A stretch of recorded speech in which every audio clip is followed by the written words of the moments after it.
L'après-ski, une émission du Nouvelliste avec le soutien de Ski Actu. Retrouvez l'actualité du ski chaque semaine sur Rhône TV avec le soutien de Bliblablo et Net Plus.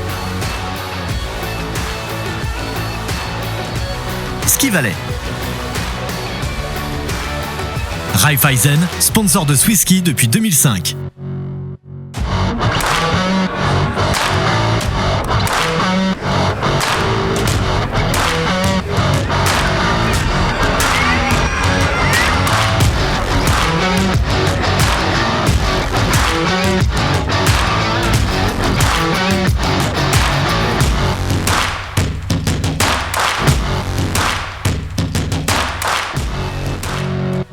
Salut à tous, bienvenue dans l'après-ski, nouvelle émission, une émission qui aura une petite teinte du Chablais vaudois avec nos deux invités. Il revient de Norvège, il a participé aux courses de Coupe d'Europe, il a réalisé ses meilleurs résultats en Coupe d'Europe, c'est Loïc Schaap. Salut Loïc. Salut. Et on a également avec nous l'un des consultants les plus connus de Romandie, Hugues Ansermo. Salut Hugues. Salut. Alors avec vous, on va évidemment parler, vous êtes des spécialistes de l'Amérique du Nord, on va revenir sur le système de formation du ski en Amérique du Nord. Loïc, tu as étudié et tu as fait du ski en Amérique du Nord. Hugues, tu étais entraîneur au Canada durant plusieurs années. On va également parler de ta carrière actuelle, Loïc. Mais avant ça, on va revenir sur les courses du week-end. Et évidemment, le triplé suisse, la victoire de Marco Odermatt lors de la descente de Garmisch devant Alex Simonet et Stéphane Rogentin. Hugues, Audi, il avait peut-être une petite revanche à prendre après les Jeux Olympiques. Ok, il a ramené 3 médailles, mais il n'avait pas eu l'or. Oui, en tout cas, ça a été une démonstration assez incroyable de sa part. Et puis après, faut vraiment relever la course d'Alexis parce que je dis que quand Audi est arrivé, que j'ai vu la course, j'ai dit là... Je crois que là, il voulait montrer quelque chose et voir Alexis même devant, qui échoue à 4 centièmes. C'était vraiment d'un haut niveau. C'était vraiment une piste difficile ce jour-là. Loïc, Alexis, c'est un très bon pote à toi. Tu suis évidemment ses courses. D'ailleurs, tu as regardé sa descente. Comment tu l'as analysé 4 centièmes, Hugues l'a dit, à ça d'une première victoire cette saison. Ouais, on est en Norvège justement, on a les courses et puis après à la fin j'ai vu que je reçois la notification qu'Alexis partait, j'ai dit faut vite regarder. On a regardé et c'est vrai que quand il avait presque une demi-seconde d'avance, je me suis dit là ça va le faire et puis après les 4 centièmes étaient presque amers mais je crois qu'il est vraiment content, c'est vraiment une belle course. Puis comme Hugues il l'a dit, c'est le seul qui a rivalisé avec Odermatt. Donc c'était cool. Ouais, tous les autres Suisses, tous les autres skieurs étaient relégués pratiquement à la seconde par rapport à Marco Odermatt et Alex Simonet. Hugues, qu'est-ce qui t'impressionne dans cette équipe de Suisse, cette homogénéité de cette équipe de vitesse? C'est sûr que c'est incroyable. Puis on voit vraiment le sommet de l'iceberg, mais derrière, le groupe où se trouve derrière est aussi vraiment très très fort. Et on voit quand il y a des Mijano qui arrivent cette année, et tout de suite, ils arrivent à être au niveau. C'est ça qui est très impressionnant, c'est qu'on a l'impression que n'importe quel jeune peut arriver et il va pouvoir tout de suite faire sa place. Parce que je dirais, on a beaucoup de peine de l'autre côté chez les filles, où les jeunes prennent énormément de temps. On a l'impression que le saut de la Coupe d'Europe, la Coupe du Monde est très grand. Et là le niveau déjà est énorme chez la Suisse, mais en plus, derrière, il y a un réservoir qui est vraiment rempli à la suite. Un réservoir auquel tu appartiens, Loïc, tu fais partie des meilleurs descendeurs suisses en Coupe d'Europe. Pour vous, d'avoir ces têtes d'affiche devant, ça vous tire en avant ou c'est un peu frustrant parce que vous n'avez pas forcément la place pour arriver puis pour venir montrer vos capacités en Coupe du Monde?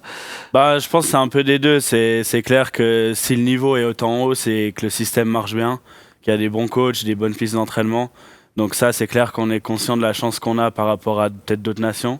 Et après, c'est clair que le revers de la médaille, c'est qu'il y a énormément de densité. Puis du coup, c'est dur de faire sa place. Moi, je reviens des États-Unis maintenant, donc j'ai dû repartir un peu de zéro. Donc j'essaye. Pour l'instant, je suis content de comment ça se passe en vitesse. Mais c'est clair que ça prend plus de temps que peut-être si on était dans un autre pays puis qu'on aurait déjà la chance de faire les Coupes du Monde. Les skieuses se trouvaient sous le soleil d'Andorre à El Tarter, Soldeu. Corinne Souter, victorieuse en descente, podium également en Super G. Elle avait été blessée en début de saison. Hugues, elle est passée un peu au travers des Jeux Olympiques. Qu'est-ce quel est le déclic pour que tout d'un coup, elle soit de retour aux avant-postes durant ce week-end? Je pense que beaucoup de monde aimerait savoir comment a été le déclic, parce que passer de ce qu'on a vu aux Jeux Olympiques, où on la voyait vraiment perdue, je dirais, des endroits sur la piste, tout à coup, il y avait des petits coups de frein, les skis en travers, et tout à coup là, agressive. Bon, je pense, la piste lui a convenu. Il y a eu une petite période après les Jeux Olympiques. Je pense qu'il y avait...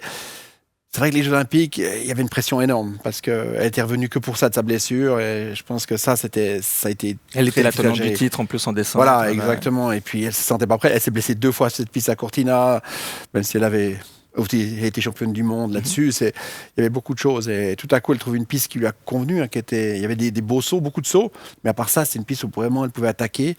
Et c'était ce qu'il fallait. Il aurait fallu avoir ça avant les Jeux Olympiques, ça aurait été mieux, mais non, en tout cas, on a vu une autre Corinne Souter. C'est aussi peut-être un effet de confiance, qu'on se sent à l'aise sur une piste, on arrive plus facilement à lâcher les skis. Ouais, clairement, je pense que en revenant de blessure, c'est clair que la confiance, ça prend plus de temps à avoir. Et puis là, je crois qu'elle l'a dit, j'ai vu l'interview, c'est le fruit du travail plutôt qu'un déclic, c'est vraiment la continuité du travail. Et puis ça, c'est clair que ça joue un gros rôle. Hugues, toi qui suis le circuit féminin depuis de nombreuses années, tu as été entraîneur de l'équipe de Suisse féminine, de l'équipe canadienne féminine. Si on s'arrête sur cette équipe de Suisse, on a un peu peur pour l'après-Crans-Montana 2027, avec les futures retraites annoncées de Lara Gut-Beramy, de Michel Guizine. Il y aura peut-être un trou générationnel qui va arriver. On a peut-être Mallory Blanc, Janine Schmidt, mais comme tu le disais auparavant, ce trou générationnel, est-ce qu'il t'inquiète? Ah oui, il m'inquiète. On a déjà vu cette année, au moment où Lara Gut-Beramy n'était pas là. Heureusement qu'il y a eu Camille vraiment en géant, sinon on se trouvait qu'avec une équipe de slalom presque. Il y a Camille en géant, mais derrière Mallory s'est trouvée poussée au premier loge tout de suite, et même si elle a fait des choses fantastiques comme à Crans-Montana, elle est encore jeune, elle est irrégulière, il n'y a pas toutes les pistes, elle ne connaît pas les pistes, et puis elle doit encore se faire un peu de place. Aussi, je pense que physiquement, mentalement, tout ça, elle a besoin de travailler encore, et il y a un énorme talent là, mais voilà, il ne faut pas la griller, parce que c'est elle qui doit sauver l'équipe suisse. Et c'était un peu ce qu'on avait peur. Et elle a très bien géré, je crois, ça jusqu'à maintenant. C'est bien si Corinne revient, mais c'est vrai que l'année prochaine, encore Wendy Holdener qui probablement va arrêter aussi, même en slalom, toutes les disciplines. Heureusement en slalom, il y a Camille Rast, il y a quand même Mélanie aussi un petit peu. Fin 2027, ça risque d'être problématique. Voilà, il y a du travail à faire. J'ai bien aimé, j'ai vu des Coupes d'Europe de géants, et là j'ai trouvé qu'il y avait une équipe assez sympa, une discipline qui est d'habitude assez faible. Il y a une bonne équipe là, avec Soupiller, avec Daniel Allenbach. Là, on a une belle équipe jeune. Donc, j'espère que ça va retirer dans les autres disciplines aussi. Également en vitesse. Et même en vitesse, exactement. C'est ça le problème. On a un peu peur de ce qui va se passer en vitesse. On va se concentrer maintenant un peu sur toi, Loïc. Il y a 4 ans, 2022, tu décides de franchir le pas, de partir aux États-Unis, poursuivre tes études et continuer à poursuivre ta passion, le ski. Pourquoi ce choix ? Je pense que c'était un peu pour s'ouvrir d'esprit, pour changer un peu du cadre ici en Suisse, qui est quand même très, très strict et tout ça. C'est vrai que de partir aux États-Unis, pouvoir continuer les études, et même parce qu'avant j'étais à Unidistance, c'était tout en ligne à la maison. Là, j'avais envie vraiment de rencontrer des gens, aller en classe, avoir une vraie vie d'étudiant en fait. Je faisais un bachelor en économie, c'est ouais, juste. Exact. Et un certificat en immobilier aussi par après. Mais du coup, c'était vraiment pour l'expérience de vivre la vie d'étudiant tout en continuant en sport de haut niveau. Et c'est vrai que là-bas aux États-Unis, ils sont très forts pour ça, pour mêler les deux environnements. Tu avais dit avant de partir que tu avais peur de vraiment te lancer. Qu'est-ce qui t'a fait décider ? Tu as par exemple discuté avec Tanguy Neve qui l'avait également fait par le passé. Ouais, exact. Lui, il a bien montré la voie. Je pense que c'est un peu le premier en Suisse qui est parti et qui est revenu ensuite à haut niveau. C'est vrai que quand on est jeune, on se dit, on rêve toujours de Coupe du Monde. Du coup, on se dit, est-ce que ça va freiner notre carrière ou pas ? Et puis, c'est vrai qu'en parlant avec lui, il disait, pour lui, pas du tout. C'est plutôt une chance de s'ouvrir, d'avoir une sécurité, de faire un diplôme pour être plus sûr et pas avoir que le ski à côté. Et aussi mentalement, c'est vrai qu'on pense pas du tout, on pense pas que au ski. On a les études, on a les examens, on finit la course, on doit rendre un devoir, donc on doit se dépêcher d'aller à la maison.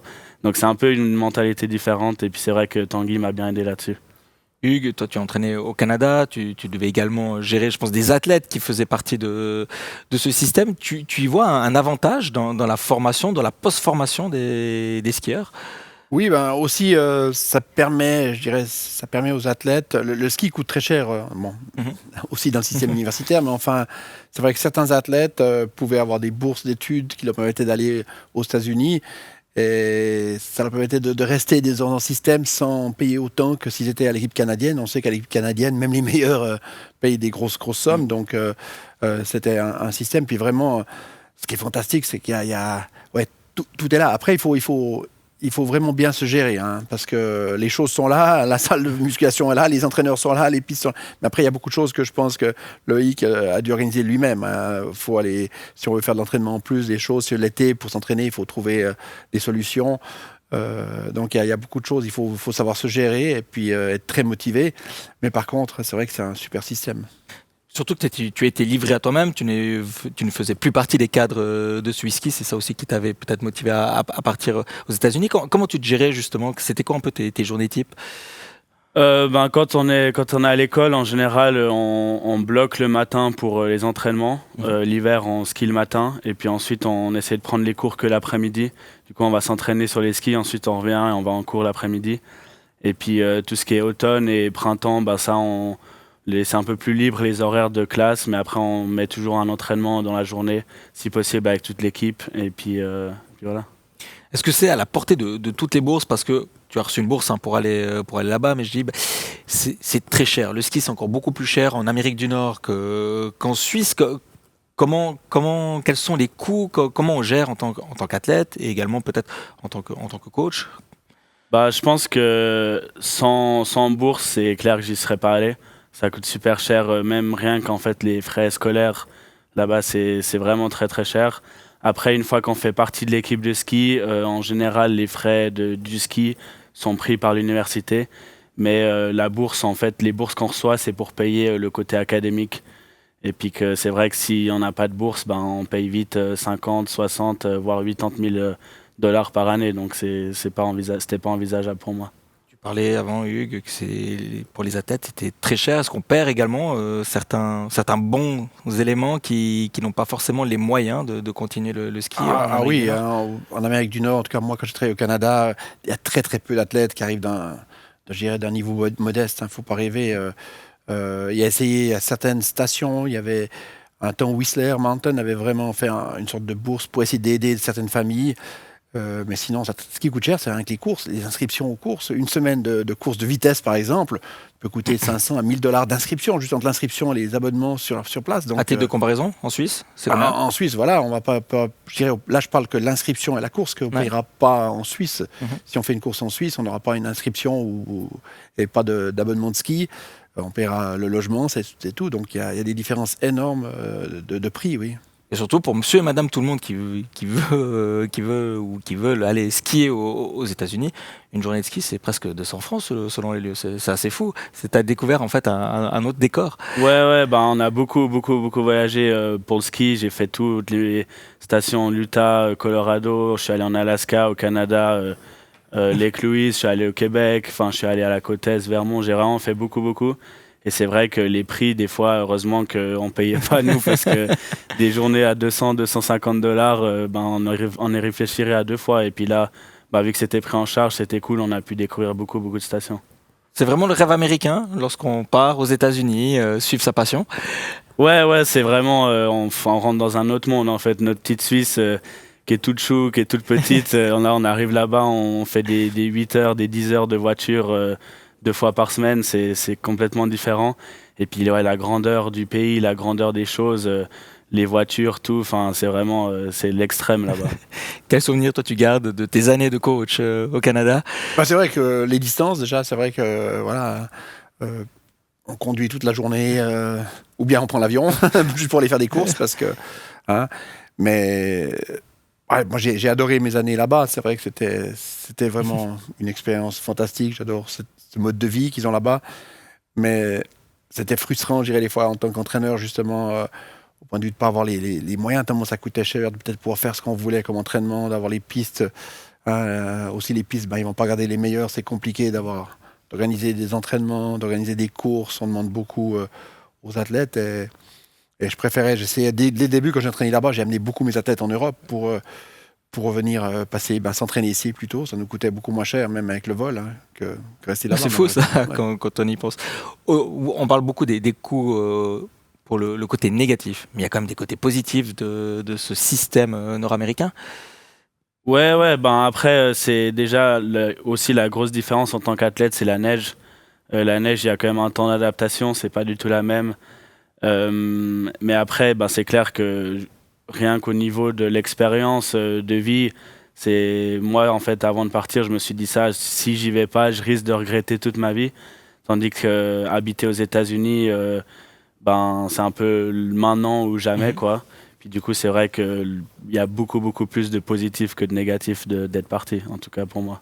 Toi, Hugues, quel est le positif de ce système nord-américain ? Bon, le système, qu'on parle de système école et ski ensemble, les universités, c'est tant que ça fonctionne bien. Il y a vraiment un système très compétitif. Il y a eu toujours beaucoup de Norvégiens qui sont venus, qui ont amené un très haut niveau.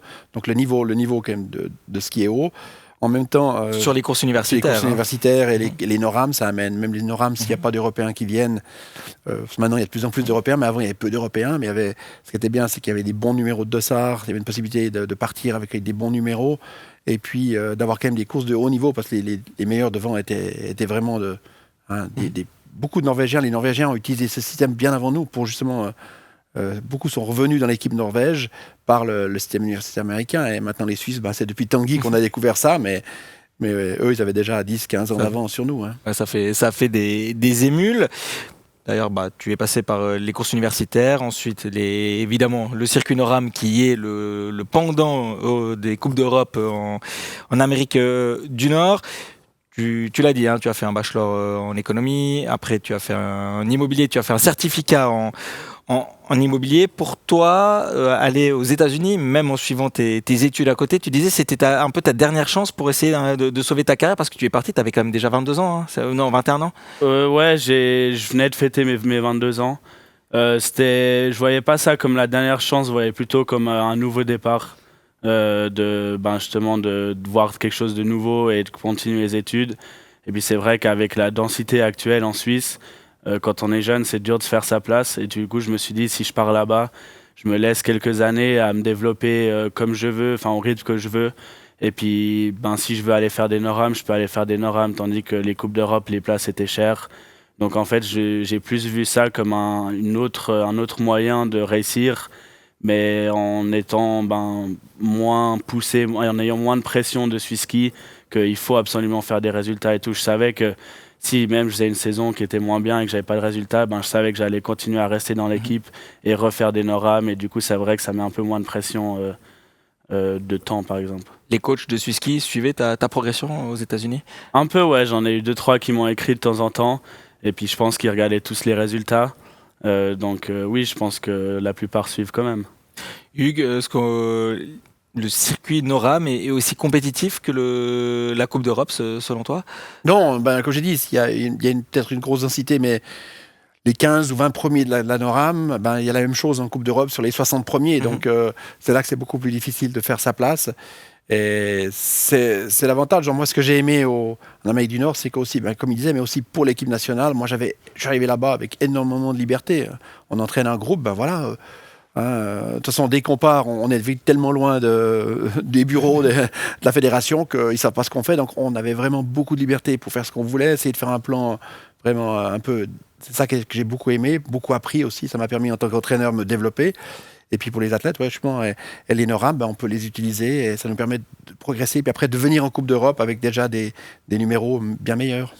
Tu parlais des Scandinaves qui ont été un peu les précurseurs en allant en Amérique du Nord. Il y a eu plusieurs Suisses maintenant. Donc toi, est-ce que c'est vraiment un parcours que tu recommandes ? Clairement, maintenant, il y a beaucoup de gens qui me posent des questions. C'est vrai que moi, je recommande. Après, c'est peut-être pas fait pour tout le monde, mais je pense que de tenter le coup, si vraiment on n'aime pas, on peut toujours rentrer à tout moment. Et on apprend beaucoup plus de partir que de ne pas partir et peut-être regretter toute sa vie. Et c'est vrai qu'on voit de plus en plus des Norvégiens qui skient très très fort là-bas. C'est vrai qu'en course unie, j'étais pas forcément tout devant. Je me battais pour les victoires, mais c'est vrai que le niveau est très haut, donc ça nous pousse fort encore là-bas aussi.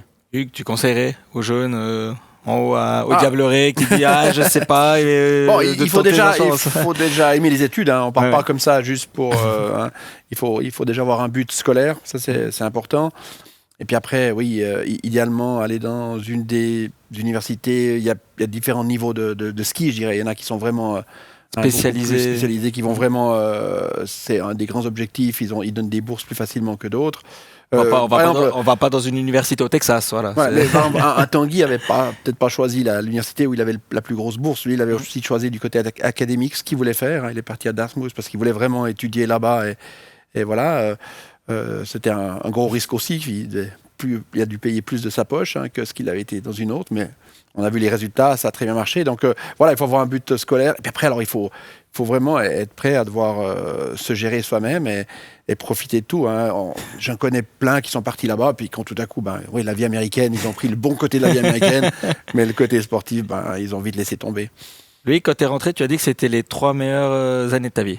Exact. Ouais, c'est clairement ça. C'est où je me suis découvert un peu d'une autre façon. Enfin, je peux que recommander à tout le monde. Et puis moi, en tout cas, c'était vraiment les 3 meilleures années de ma vie. Séjour américain qui t'a réussi, puisque tu as pu réintégrer les cadres de Swiss Ski, participer aux courses de Coupe d'Europe. On va y revenir dans quelques instants, mais tout de suite, une page de pub.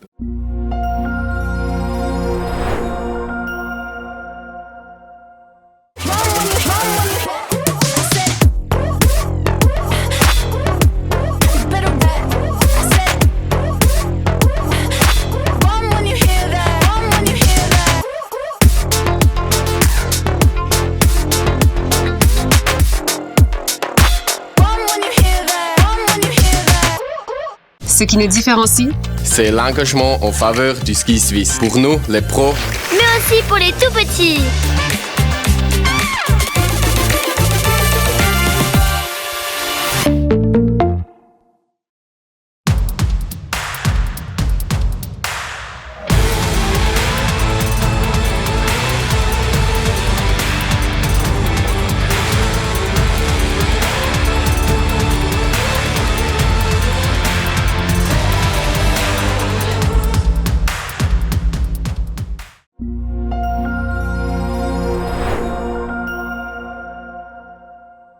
On est de retour sur le plateau de la Presqu'île, toujours en compagnie de nos 2 invités, Hugues Ansermo, Loïc Chable. Loïc, tu as passé 3 années de ta vie entre Salt Lake City et Denver. Tu es de retour à Villars, retour sur le front de la Coupe d'Europe également, à 25 ans. Beaucoup disent que c'est tardif, mais toi, comment tu juges ? Ouais, c'est clair que quand je fais les courses suisses, je me sens un peu vieux.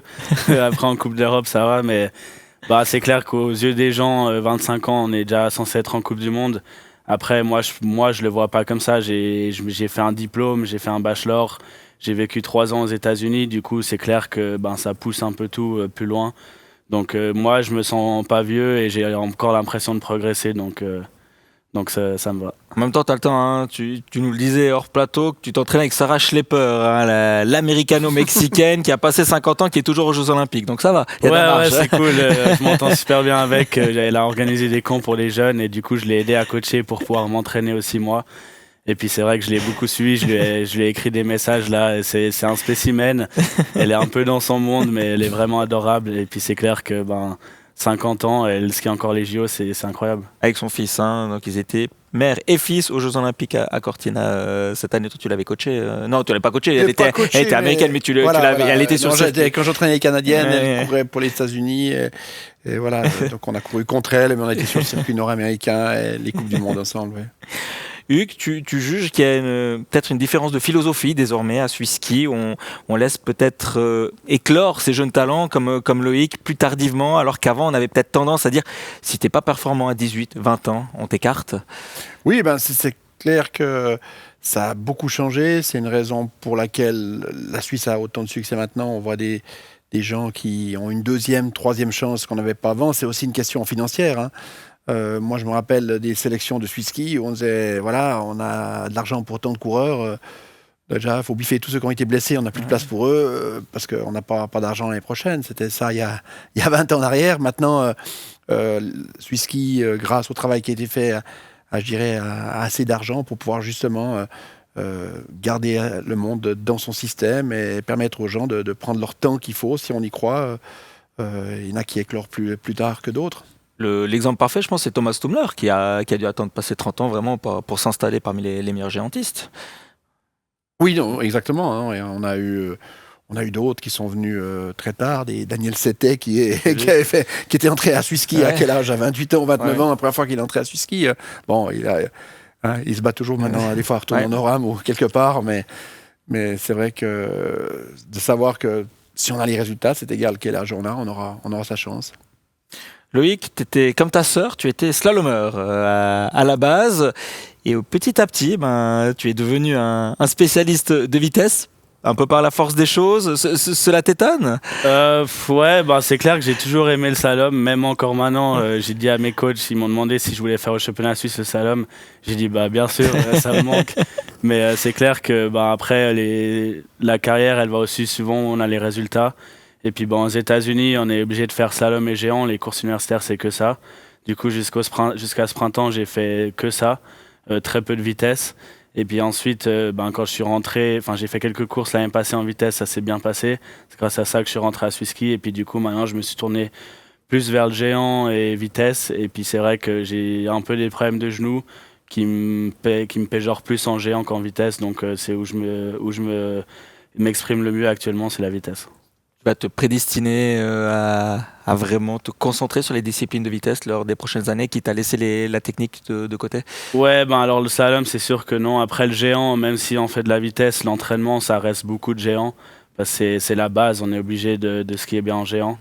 Et c'est clair que si j'aimerais bien que ça aille bien en géant, il y a peut-être un peu plus de place actuellement en géant qu'en vitesse. On voit là, en vitesse, c'est bouché un peu partout. Donc j'aurais préféré réussir en slalom ou en géant, mais c'est comme ça. Et c'est clair que le géant, dans l'entraînement, c'est sûr que je vais le garder. Hugues, comment tu analyses la progression, le développement de Loïc? Oui, moi je le connaissais comme slalomeur du temps où il était au NLZ et tout, c'est vrai. Mais voilà, j'ai vu d'un coup ses résultats en Super G à la fin de l'année passée, là, au Noram et tout, qui commencent à être très bons, qui l'ont permis de... Et puis voilà, on se découvre. Hein. On voit le physique aussi qu'il a quand même. Il a un physique aussi. Il a pris de la masse, c'est ça? Il a pris de la masse. Un petit peu, ouais. C'est pas que les burgers. On voit quand même au point de vue grandeur. Je parle pas aussi de l'argent, mais surtout de grandeur et tout. Et voilà, c'est sûr que c'est un avantage quand même dans les épreuves de vitesse aussi. D'ailleurs, ce week-end, en Norvège, à Oppdal, tu as réalisé tes meilleurs résultats en Coupe d'Europe. Descente 5e, Super G 7e. Tu progresses à vitesse grand V alors que tu viens vraiment te faire tes débuts en vitesse en Coupe d'Europe. La Coupe du Monde, c'est dans un coin de la tête? C'est vrai qu'avant cette semaine, pas trop, parce que j'ai l'impression qu'il y avait la marche était haute. C'est vrai qu'après cette semaine, on se dit, en fait, ça peut aller très vite. Malheureusement, en Suisse, il y a une grosse densité, donc peut-être ça prend un peu plus de temps. Mais c'est vrai que là, on se dit, en fait, on est là à jouer devant en Coupe d'Europe, donc pourquoi pas la Coupe du Monde bientôt. Ouais, ça va être peut-être un objectif d'ici un ou 2 ans. On parle souvent, Hugues, de peut-être réformer ce système de Coupe d'Europe. Il y a toujours le top 3 à la fin de chaque saison sur chaque discipline qui a une place fixe en Coupe du Monde. Mais est-ce qu'il n'y aurait pas un meilleur moyen de mettre davantage en vitrine ces athlètes qui performent en Coupe d'Europe? Par exemple, le top 5 d'une course qui peut aller directement faire la course suivante en Coupe du Monde. C'est une discussion qu'on a depuis très très longtemps. Quand j'étais en Coupe du Monde, on en parlait déjà. On avait parlé de faire des courses de qualification, d'avoir une semaine de Coupe d'Europe. Et les meilleurs sont qualifiés pour la Coupe du Monde la semaine suivante, peut-être sur la même piste ou sur des pistes différentes. Il y avait beaucoup de choses qui ont encore été discutées. Et justement, j'étais délégué technique dans les Coupes d'Europe et je parlais pas mal avec le responsable de la Coupe d'Europe de femmes, que je connais bien. Et c'est vrai que malheureusement, la FIS doit vraiment investir beaucoup plus dans la Coupe d'Europe pour la visibilité, pour essayer de le soutenir encore, parce qu'on voit... on parlait justement qu'une semaine avant, il y avait je ne sais plus quelle course en Coupe du Monde où il y avait 50 personnes de la FIS qui étaient là et lui, il était là tout seul aux Coupes d'Europe à s'estrier, avec un assistant pour le matériel et puis moi comme délégué technique. Et voilà, je crois que là, il y a du travail à faire aussi de ce côté-là. Surtout qu'au Diableret, vous organisez également une ou l'autre année des courses de Coupe d'Europe. Donc, c'est aussi pour davantage mettre également en vitrine ces stations qui veulent se développer également sur le circuit, sur les circuits de Coupe d'Europe. Après, il faut que la Coupe d'Europe, il y ait des belles pistes, qui soient, parce que on a toujours parlé que c'était tellement un pas tellement haut de passer des pistes de Coupe d'Europe à Coupe du Monde, donc il faut qu'il y ait des belles pistes. Mais après, ça coûte cher. Les stations, une station pour organiser une Coupe d'Europe, ça coûte de l'argent. Il y a du support Suisse qui donne quelque chose si on organise en Suisse, mais il faut quand même, il y a pas. Donc il faut trouver quand même des sponsors, il faut pas mal de support. Et ça manque encore vraiment de faire monter ce niveau de la Coupe d'Europe, oui. Avec Gaël Tsuloff, tu fais partie de ce renouveau du Chablais vaudois. Si on s'arrête vraiment sur le Chablais vaudois dans le ski alpin, tu sens qu'il y a une émulation là qui prend dans la région. Ouais, c'est clair. Après, moi, je viens de Villars et à Villars, on a la chance d'avoir Fanny qui est quand même Fanny Smith depuis des années, qui est la meilleure du monde dans son sport. Donc c'est vrai qu'à Villars, on a toujours avec des anciens skieurs, les Detwiller ou comme ça, c'est clair que ça a toujours été, le ski a toujours fait partie du village, mais c'est clair que là c'est cool avec Gaël, on a grandi ensemble depuis qu'on est tout petit à ski roman et tout ça, donc qu'on soit encore les deux là, plus si on rajoute Alexis, c'est vrai qu'on est une bande de jeunes de la même année, de la même région qui skient à haut niveau, c'est assez rare et c'est cool. Tu vois comment le futur de la région au niveau du ski alpin pour développer de jeunes talents, parce que depuis Catherine Borghi et ta sœur Charlotte, on n'a plus d'athlètes en Coupe du Monde. Oui, là, Gaël, lui de Châteaudet, je dirais, c'est un peu plus compliqué au point de vue piste d'entraînement. Mais comme il disait, Villars, il y a sur le ski cross, mais il y a toujours quand même une grande histoire dans le ski alpin. Et puis maintenant, les Diablerets, grâce aux Jeux Olympiques de la jeunesse, qui ont amené des infrastructures. Il y a une piste fantastique où tu parlais, beaucoup de Coupes d'Europe, de courses filles sont gagnées chaque année. Et je crois qu'il y a vraiment maintenant une possibilité d'entraînement. Et on voit, moi je vois au Ski Club Diableret beaucoup de jeunes. Le Ski Club a augmenté, il y a de plus en plus de monde et qui font des très bons résultats sur le plan national. Donc on verra dans quelques années. Bon, on se réjouit d'avoir de futurs jeunes skieurs romans et du Chablais vaudois. On va terminer, messieurs. On fouille toujours un peu les réseaux sociaux de nos invités. On va commencer par toi, Loïc. On a une petite photo. Le look surfer skater, tu nous le refais quand?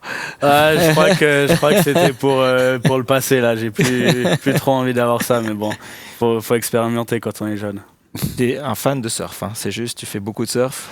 Beaucoup, ça va, mais j'aime beaucoup, j'aime bien. Après, c'est clair que je suis pas très bon, mais j'adore. Je suis parti, quand j'étais aux États-Unis, j'étais quand même plus proche de l'Amérique centrale. Je suis allé au Guatemala, au Salvador, et là j'ai adoré. Ouais. Tu t'es éclaté. Ouais. Hugues, on a aussi également une petite photo pour toi, avec Tina. Oui, je l'ai cherché partout dans les magasins. Je voulais absolument ramener la mascotte à la maison. Celle-ci, tu ne pouvais pas la ramener. Mais celle-ci, j'ai pas pu la ramener. Par contre, j'ai pu finalement la trouver sur le site officiel avec livraison au mois de juillet. Alors c'est la folie. C'est fou. C'est incroyable. Rupture de stock de la mascotte de Tina. Là, ils se sont fait avoir. Ils n'ont pas pensé que ça aurait autant de succès. Hugues, c'était tes combienièmes Jeux Olympiques? Les 8e, si on compte en différentes. Soit en tant que coach. D'abord technicien, j'étais technicien. Après, j'avais fait 2 fois comme technicien, après comme coach, chef d'équipe, et puis maintenant consultant. C'était le 2e comme consultant. Ouais. Quels sont les plus beaux jeux que tu as vécu? Les plus beaux jeux que j'ai vécu. J'ai jamais eu assez de médailles pour. Non, plusieurs ont été intéressants. Je dirais 2002, quand on était à Salt Lake City. On est tombé sur George W. Bush qui devait faire la série, annoncer les jeux ouverts en sortant du stade, disons, parce qu'on se cachait pour sortir, parce qu'on avait un entraînement de descente le lendemain.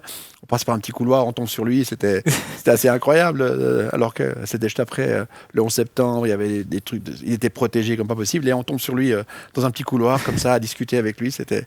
T'as pu discuter, lui les filles ont discuté, s'arrêtaient vers nous, parlaient, l'équipe canadienne de ski, super, c'était assez un moment très spécial. Sympathique. Ouais. Mais sinon, oui, j'irais... Sochi aussi, c'était quelque chose de très spécial. À ce moment-là, la Russie, on y allait volontiers, maintenant un peu moins, mais c'était vraiment... J'ai trouvé c'était des beaux jeux. J'ai pu défiler à Sochi avec l'équipe canadienne dans le stade. C'était des moments incroyables aussi. Loïc, on a une dernière question pour toi. Coucou Lolo, j'espère que tu vas bien. Ma question pour toi aujourd'hui, c'est quoi la bêtise la plus folle que tu as fait pendant tes 3 années aux États-Unis?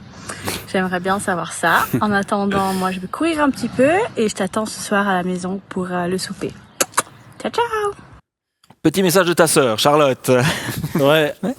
Alors c'est une bonne question. La bêtise la plus folle. Franchement, j'ai été assez sage. Qu'est-ce que j'ai pu bien faire? Peut-être une bêtise, conduire un peu trop vite et se faire arrêter par la police avec les feux bleus. Heureusement, ils m'ont laissé partir parce que ils ont vu que j'étais un étranger, et puis du coup, ils ont cru que j'étais en vacances. Donc, j'ai pu partir. C'est peut-être la plus grosse bêtise, mais rien de fou. Il n'y avait pas eu des petits après-ski assez sympathiques, endiablés, non? Après-ski, c'est pas trop leur culture là-bas. Après, c'est clair qu'il y a des soirées universitaires qui ont été très sympathiques, mais bon, je vais pas tout expliquer. Toi, un bon souvenir, Hugues? Un souvenir assez fou du Canada? Je dirais des États-Unis, puisque j'ai travaillé avec l'équipe américaine avant. On était à Madonna di Campillo pour les Coupes du Monde. Et puis, c'était quand Tomba courait encore. Et le matin, j'arrivais pas à arriver à la piste. Il y avait tellement de bouchons. J'ai dû laisser ma voiture au milieu de la route, dans la circulation, parce que je devais absolument aller au départ. Et quand je suis revenu 4 heures après, la circulation était toujours bloquée par ma voiture. Il y avait la police qui était là autour avec mitrailleuse et tout. J'ai cru qu'ils allaient Ils ont chargé ma voiture, ils m'ont chargé avec la voiture sur le camion. C'était un moment très très spécial. J'imagine. Merci messieurs d'avoir participé à cette émission, d'avoir fait le trajet depuis le Chablais vaudois. Loïc, pour toi, ça va être les finales de Coupe d'Europe. Ça sera dans 3 semaines. Tu auras des courses FIS entre deux, c'est juste? Ouais, là j'ai une semaine d'entraînement physique, après des courses FIS et puis après les finales Coupe d'Europe. Et Hugues, on termine tranquillement la saison au Diableret? Oui, moi je suis à Glacier 3000, on a encore de la neige j'espère jusqu'au mois de mai. Un petit moment alors. Donc la saison n'est pas finie. Ouais. Chez vous, bien assis dans votre canapé sans être arrêté par les policiers, vous pouvez répondre à cette question et gagner de nombreux cadeaux. Qui c'est qui a remporté la médaille d'or aux Jeux Olympiques à Vancouver? C'était en descente. Est-ce que c'est Pierre Mintzoubrigen? Est-ce que c'est Didier Defago? Ou est-ce Roland Colombin? Le QR code, vous l'avez, c'est affiché. Jouez rapidement. Et à vous tous, on vous donne déjà rendez-vous la semaine prochaine. Ciao. Ciao. Wild ass women, hard ass living, did it to myself, near over and over. Yes, me and my buddy Jim put on a hell of a show. They woke me up this morning, I was the last one to know. Yes, I should know by now. That's how it goes when I go out.